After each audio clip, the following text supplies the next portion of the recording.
I heard from a good friend of mine it's supposed to rain tomorrow too. Yay!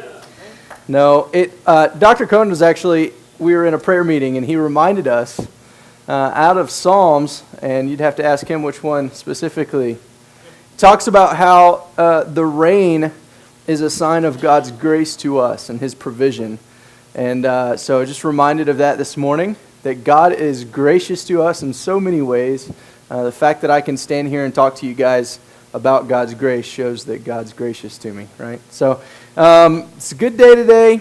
We have a wonderful opportunity to learn in chapel today from our good friend, Mr. Tim Hange.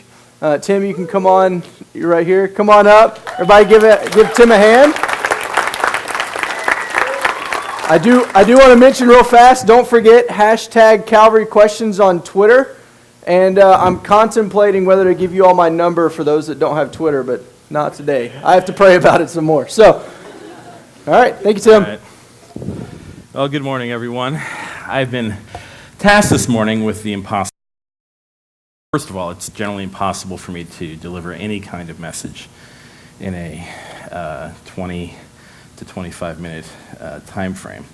But especially when it's on a topic that I'm really passionate about, that's impossible. So I've had Joe at the kitchen delay lunch today an hour, and no, it's not going to happen. But so there's a lot that and so if it feels like I'm rushing at some points, it's probably because I'm rushing. But I do want to leave some time at the end. This is about reaching out cross-culturally, and it's a pretty important topic. And by the way, I want to say this right up front. This isn't like a chastisement if you guys saying that you don't do a good job at this. I'm the director of International Student Services here, and really that's my heart and my passion is to watch out for the needs of our international students. And in addition to that, I do some other things too, but that's kind of my main gig here. And so I'm very pleased with the relationships I see forming with a lot of our international students, and how there's not like I don't know, this place is a lot better off than some I've seen as far as that's concerned. And so I'm very thankful to the Lord for his spirit in our community that makes that possible. But if you're wondering, how can I reach out better to the other, and that's what I'm going to call them, somebody that you call them from a group that you would call them, how do I reach out better to them? How do I build better relationships with them? Then this, hopefully there'll be some advice here that you can use. So, reaching out cross-culturally. Wow, I was supposed to be able to read that. Who put that in that kind of small font? I did. Crud. Okay, I'll stand up. Yeah, okay. So, my own experience has several, there's a little bit of personal experience here, being the other. So, my parents are immigrants from Greece. I grew up in an immigrant home, speaking two languages, making the shift from Greek to English when I was young, feeling kind of like I was one of the crowd sometimes, and a lot of times like I wasn't really, because all my American friends kind of had some different values and priorities and didn't kill sheep in their backyard for Easter dinner and things like that. And so it was a little bit of a different experience growing up. As I grew, I felt like I became a little bit more part of the home tribe, especially in high school. I really did everything I could to fit in. I rejected speaking Greek early, which is very common in immigrant families for the children to kind of reject the language. And now I look back and I wish I hadn't done that as much. I'd be a lot better at my Greek now. But so yeah, there's part of this. And then our journey led us, long story, so I won't tell it, to Russia, where we spent 8 years. And I found myself in the position of really being the other again, like an outsider and in this community. And I will tell you, I went over as an educator, so I wasn't like a full-on missionary. We went over kind of on sort of a shoestring kind of arrangement where we were finding our own apartment and making all of our own arrangements. And so it was very much like being an immigrant. There was a lot that we had to learn. about the world around us and how to interact with the world around us. And it was really, I tell you, the help of good Christian people, Tamara Linidovna, one of them, who just really helped us through that time. And so I've had these experiences on both sides of this fence. When we left Russia, and actually during my time in Russia, why am I speaking? Look, I could stand up here all day and tell you the mistakes I made as a missionary. So I don't want to come up here off as a perfect person, but I am telling you kind of why I'm probably up here is because I've had some degree of success in cross-cultural engagement. I got some really incredible compliments from people. Some of my favorite compliments were when they knew that I wasn't listening and they were talking to their friends, like when a Russian friend of mine is inviting me to another setting, he goes, "Yeah, I want to bring a friend of mine, he's American." No, he's a really good guy. So that was kind of cool. It was like, no, he's all right. Even though he's American, he's all right. I was like, okay, I've at least reached all right with him. That's cool. But we had a lot of very positive encounters, and we had some people, both my wife and I, pull us aside that said, we really feel like you just are exceptionally love this culture in a way that we've never seen an outsider love this culture. My neighbor's landlord, who I dealt with a lot to try to help them because they were Americans who didn't speak Russian either, when we left, he asked to come over for tea, and we had him over for tea, and he said, "Don't stay away from Russia long. We need more people like you. We need more examples like you." And I still don't fully understand what he meant by that, but so I guess I'm just saying I've had some degree of success at that, so that's enough of me, like, giving you, for me, that's like the biggest credentials, I guess, and so I'm trying to give you some credentials. That's kind of like a little bit of a badge, but let's move on. Okay, God's heart for the stranger. This is really the important part. And if you take nothing else away from this, really this is the verse. It's a verse maybe that a lot of you aren't familiar with in Leviticus 19. Yes, Leviticus has something to say to us today. So Leviticus 19, I guess I can read it there. When a stranger sojourns with you in your land, you shall not do him wrong. You shall treat the stranger who sojourns with you as the native among you, and you shall love him as yourself, for you were once strangers in Egypt. I am the Lord your God. This is kind of my paraphrase. I mean, look, guys, if I were to ask you how many of you have ever been an outsider, probably everybody here would raise their hand. Just by virtue, if you're even a person who tries to walk and live out your faith in this culture, you're kind of an outsider already. And you've probably been in situations that made you very uncomfortable. Okay? God has a real heart for the outsider. And when he comes into your community, that's a serious thing. When he or she is there, who is the outsider? And it's interesting to think about the implications of this, of the stranger in the land. Somebody that's on your territory, in your home, somebody perhaps that doesn't know the ropes as well as you, that if you have the advantage in some way and they don't, especially at the beginning. So, that's the outsider. If you even had one moment in your life where you've been treated as an outsider, you owe it to the Lord your God to love the outsider like yourself. And if you don't get this, then any of the other advice I share with you today is meaningless. So it starts here. So, and this sounds great. So the question is, why don't we love the other as we should? People classically, historically, do not do a good job at this. And I think part of it is like what I would call home tribe syndrome, right? And we see this most in sports, right? My team is better than yours. You like, the Raiders, and you're a horrible, evil person, or whatever. And that's kind of funny in that way, but it's not so funny when it crosses the lines of like our skin color, our accents, our nationality.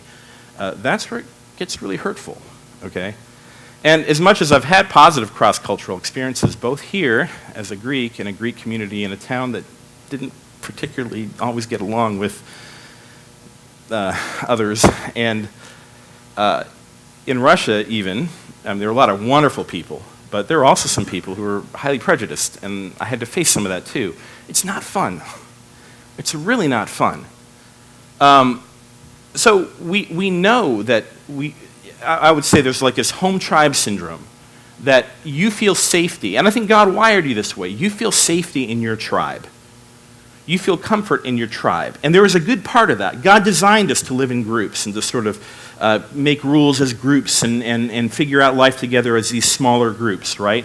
But it becomes a problem when you consider that to make you more superior than any other tribe. Okay? And that's where the challenge is. And ultimately, it's a pride of life problem. We see in 1 John 2 that the things that come from the world, the lust of the flesh, the lust of the eyes, and the pride of life. See, that's the beast, the pride of life. I tried to put this in some words yesterday. Am I doing that clunking? Sorry. It's all right. Is it my collar? It's my breath in the mic. Okay. Okay, sorry. Ultimately, right before a really serious point, I say something like that. What's wrong with me? Ultimately, your flesh is concerned only about you. So much so that even the ways that you engage in community and interact with both your home tribe and other tribes are rife with motives that serve you and your pride, unless you commit to live humbly by the Spirit and let the light of the Word of God shine on your everyday actions. You're not going to be able to beat this, and you will never even hope to reach out cross-culturally, let alone love another human being as you should. There is only one antidote to conflict in the world. There is only one antidote to the pride, the self-centeredness that sits at every one of our hearts, and that is the gospel of Jesus Christ and the righteousness that He gives us when we commit to Him. That's it. That is the one antidote. And not only do we get that righteousness, but now we have the opportunity to work that out and live that out. And that's a hard thing. So, there are 4 cultural postures that I've noticed in this. And by the way, I will say I noticed this in other foreign workers that came over to Russia. A lot. First of all is, I'm better than you. We Americans, we've got things figured out. You Russians, you don't. We're better than you. I could tell you stories, just cringe-worthy stories of the harm that did in the community, that attitude did. The second one was, I realize that I shouldn't feel like I'm better than you, so I am not better than you. But yet, every single action and decision, every single time being in a committee with Russian people, that person had to have their own way because their way was inherently better, betrays the fact that even though we want to believe we're humble, we aren't. And by the way, I've been all 4 of these people. Some people would switch actually to this interesting posture which would say, oh no, you're better than me, your ways are better than ours. And that's not healthy either. I understand kind of it's sort of like this overreaction to pride, but it's not healthy either. Really, the most healthy way to approach it is, you're made in the image of God, I'm made in the image of God. Fully equal in God's sight. You're a child of God, I'm a child of God, and I don't have anything on you, you don't have anything on me, we're in this together. And it's really the healthiest approach to take. So that would be the first, how do you reach out cross-culturally? First, bring the ugliness of your pride into the light through repentance, and accept this reality that you are on equal footing, 100% equal footing. Okay. I threw this one in there.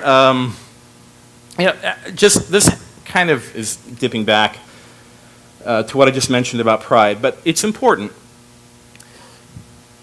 Anyone who, you know this passage probably, beloved, let us love one another, for love is from God, and whoever loves has been born of God and knows God.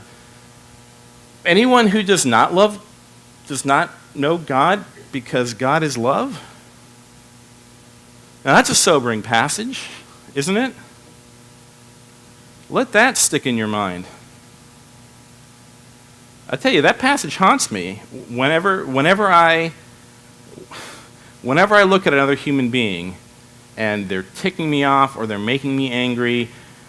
Very often this passage, and also the passage in James, comes to mind where, out of the same mouth comes blessing and cursing. This should not be so. We can't curse a man who's made in the image of God. This often comes to mind. Guys, this should be a thing that keeps you awake at night. Look at your behavior. Look at how you treat people. Does it indicate that you know God? I'm not trying to get people to doubt their salvation, nor am I trying to add to the requirements of salvation.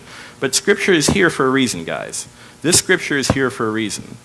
And I think it's here to cut to the very bone and marrow of our character and reveal that we need to submit to Christ in this area. So, the how-to number 2, determined to love. Just make that commitment, determined to love. And you're all good, right?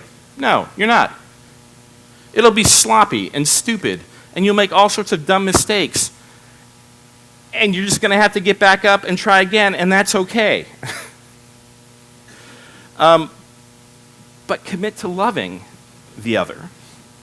Just make that commitment in your heart. But wait, don't we need to get... this is kind of a repetition of the point I made, so I'll save a little bit of time. Look, in general, this is the truth. You learn... Christianity was not meant to be... The life of Christ was not meant to be learned from a book and then followed. You study it and then you follow it. The following is part of the learning. This is how Christ taught his disciples. It is more like becoming a violin maker in Stradivarius' workshop, okay, where you could sit and watch him all day, but unless you worked side by side with the master, you weren't going to learn it, okay? And you will make mistakes, and it'll be stupid, and it'll be clumsy again, and you're just going to have to get back up and apologize and try again. We had 8 years of this in Russia. And more of it here, and this is just life. But what you do find, and so you think, well, isn't that kind of hopeless? Don't you ever change? Yeah, you actually do, believe it or not. God is recreating you. You are given the positional righteousness of Christ, that through this process of sanctification, God recreates you. And if you commit to loving the other, you'll be surprised. You get better at it, and God changes your heart. Becomes softer, more tender. Some of these selfish urges and impulses and insensitivities become easier to fight against. How-to number 3, commit to love and sincerely. Show genuine, committed interest. I laugh a little bit on this because, have you guys ever seen this? Have you ever seen somebody who really cares about somebody in another community try to relate so much to them that they're overdoing it? They're trying to act like that person or trying to indicate that they're all into what that person's into, and it sort of comes across as a little bit forced, okay? Look, I'm not an expert in all of the... In a way, being in Russia was easier because it was just mainly, I say it was one culture. That's not entirely true. The number of cultures I had to deal with was a little bit more limited. Man, I've got guys here from, Kenya, Japan, China, Peru. Oh, you guys are from all over the place. It's impossible for me to know everything about your backgrounds and your cultures, and that's okay. And I'm learning, a bit about each of you as we go along. But what I'm saying with this is, don't force it. Be natural with people. So let that be sincere, because the last thing you want to do, again, it's weird how our flesh works. You may walk away from this saying, I want to be nice to another. So you reach out to another. And then you say, well, I did my job. I checked that off my list. That's cool. See, that's not sincere. People know that. People sense that. They're not dumb. They're made in the image of God. They sense when you're not sincere. So commit to loving people sincerely. And if your sincere relationship is just a, hi, how's it going? Then that's it. But if you're going to sit down and have a conversation, then let it be a real conversation. Let it be a sincere conversation. All right, how-to number 4. And this is kind of the point. Yeah, it's easy to love someone who happens to be like you. The problem is when you realize that they think differently than you, okay? And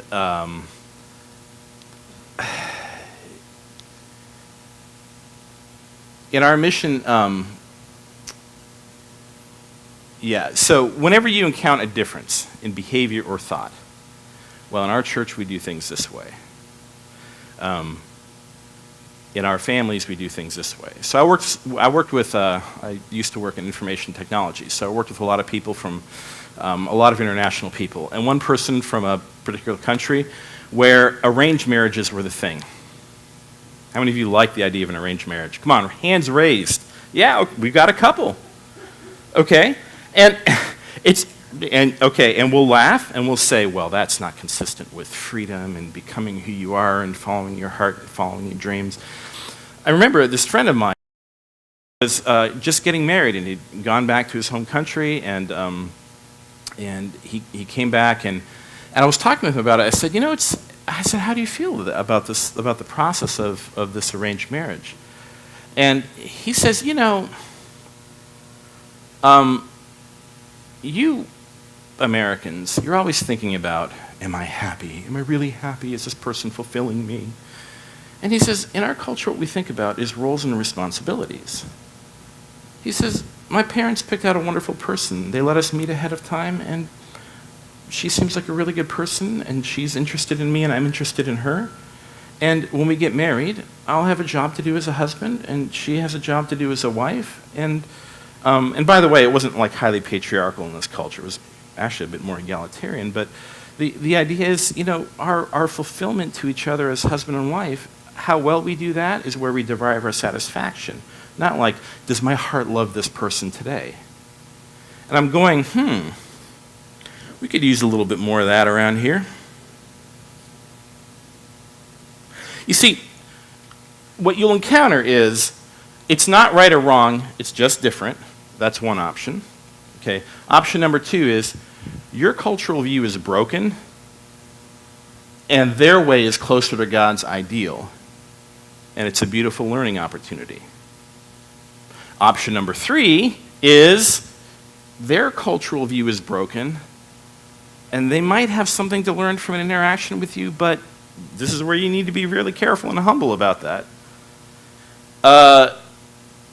And if their cultural view is broken, if you determine that, then the question is it important? If yes, lovingly disagree, and if not, let it go. Let it go. There's this thing here that I like to show. It shows Kingdom of Heaven culture. That's what I'm titling it. Call this the way culture should be, the way God designed things to be. You see, your piece on the left here, you say my culture. It actually intersects in this one area, right? And so it's never going to be fully aligned because our cultures are sinful. But you see where there's some overlap there, and that's a good thing.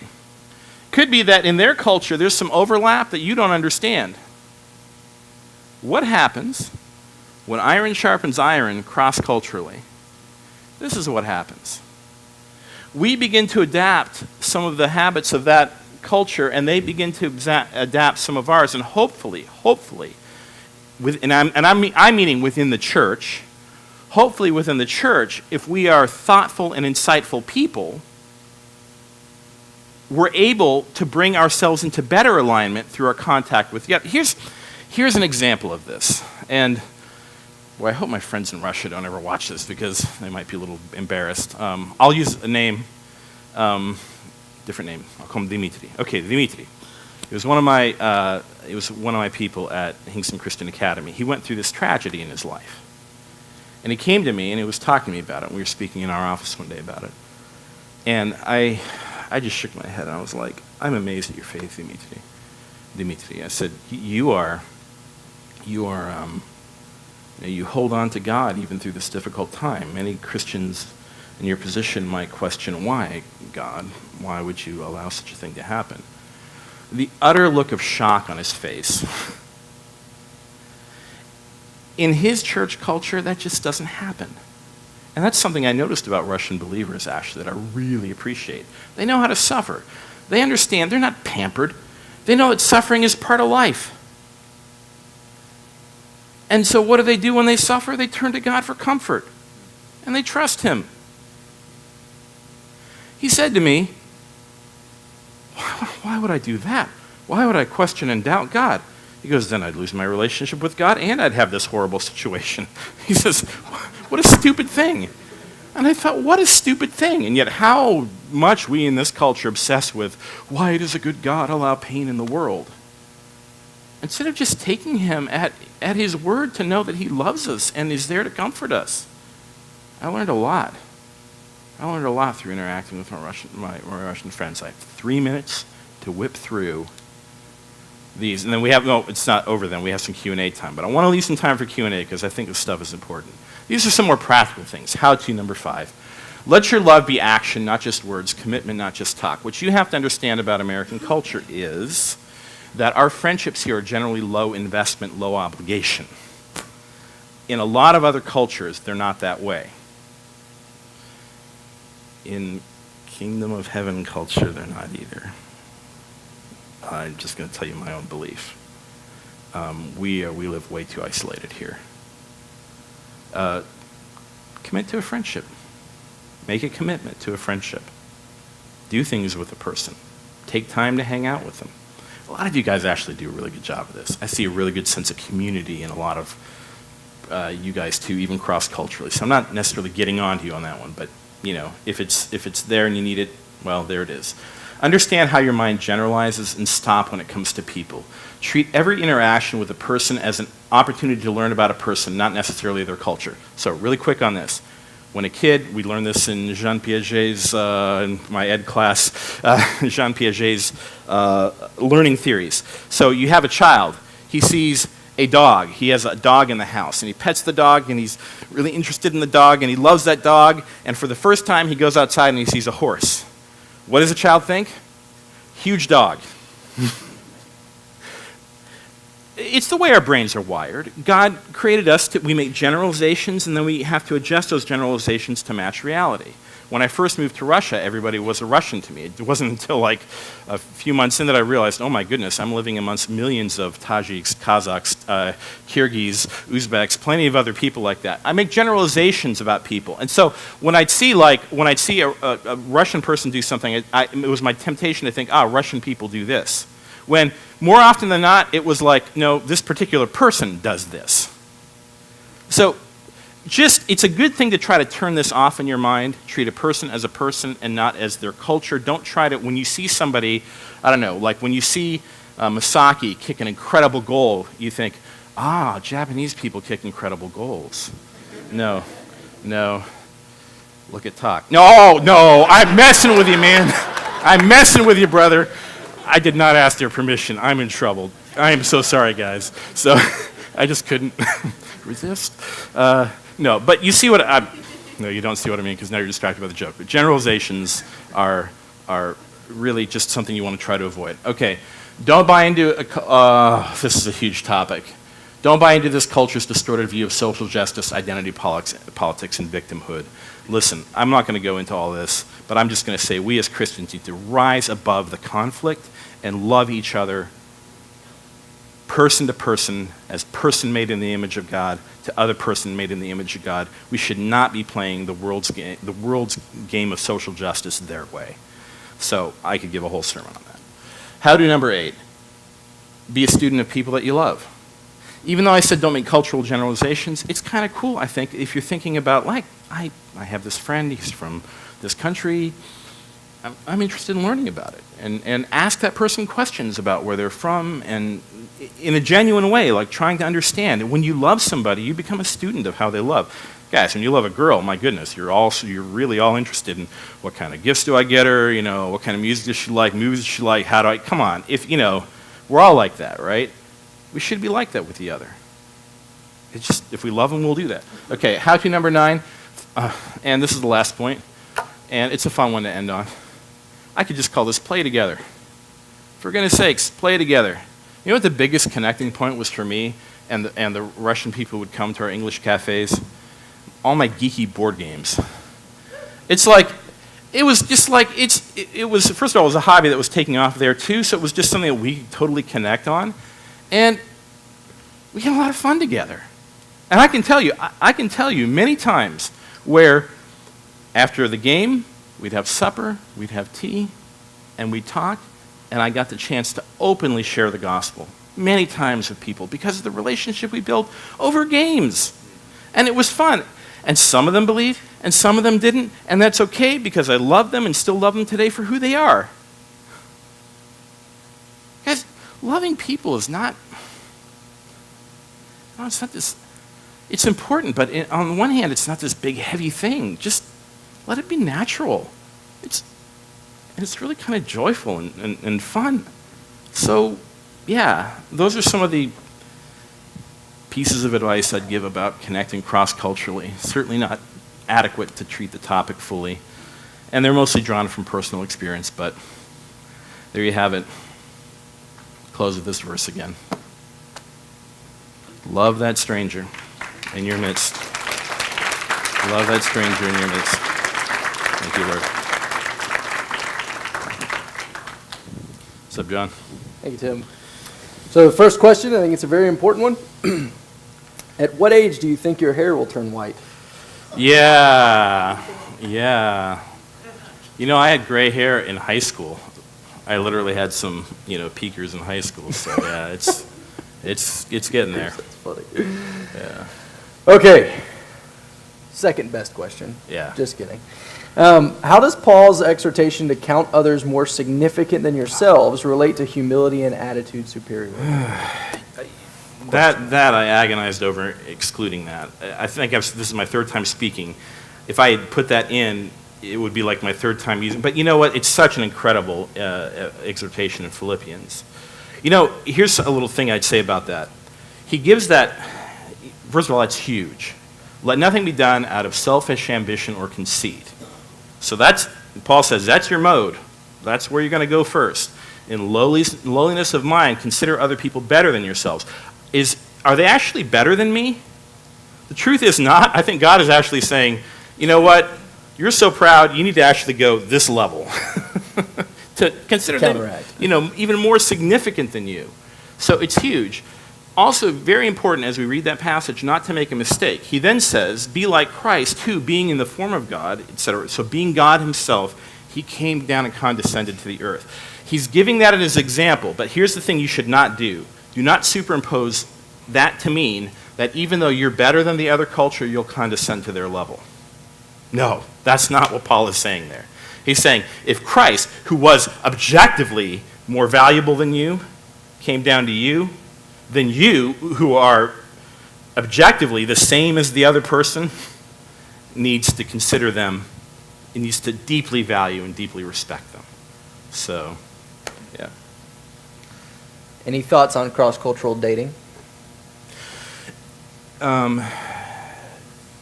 Yeah. Oh. That's a big one. First of all, it's a beautiful thing when it's done well, and some of the most amazing relationships I know of are cross-cultural. Cross-cultural. Thank you. You're welcome.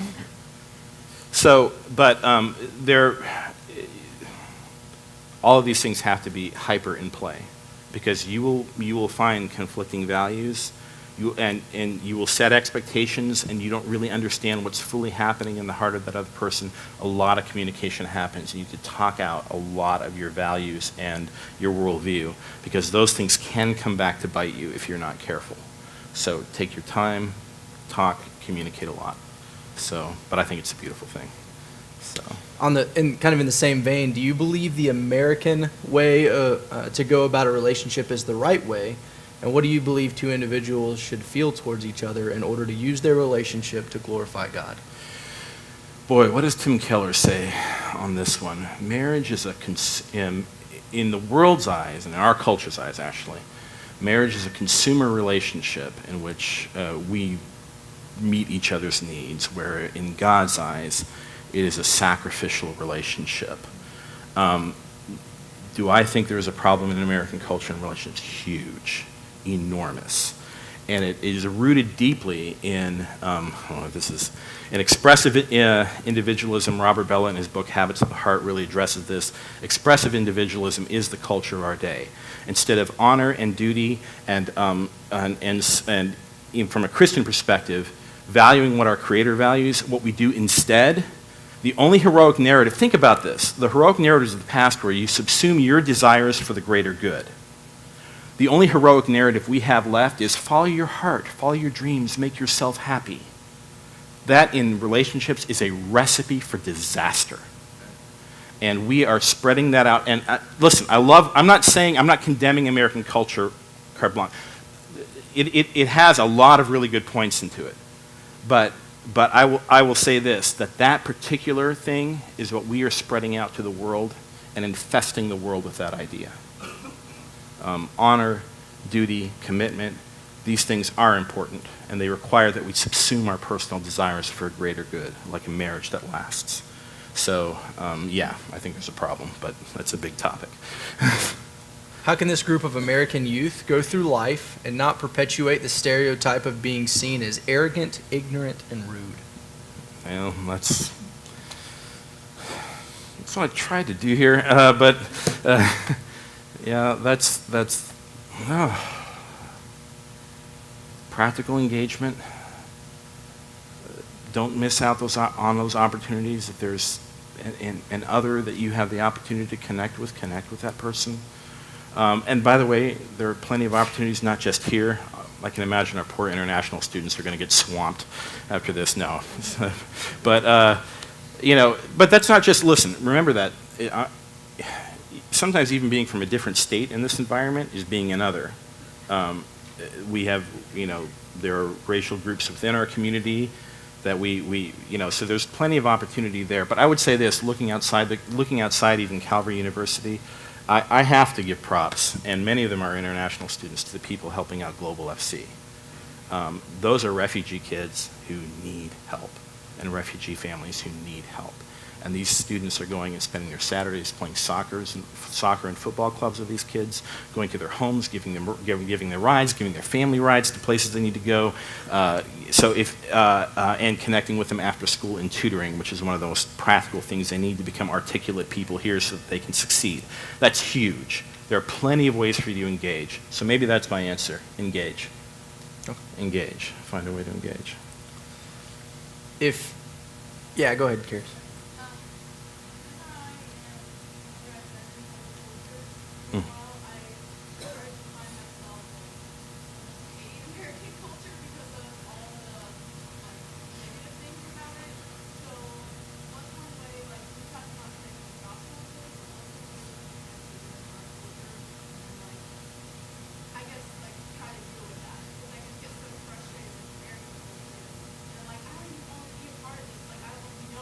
Right.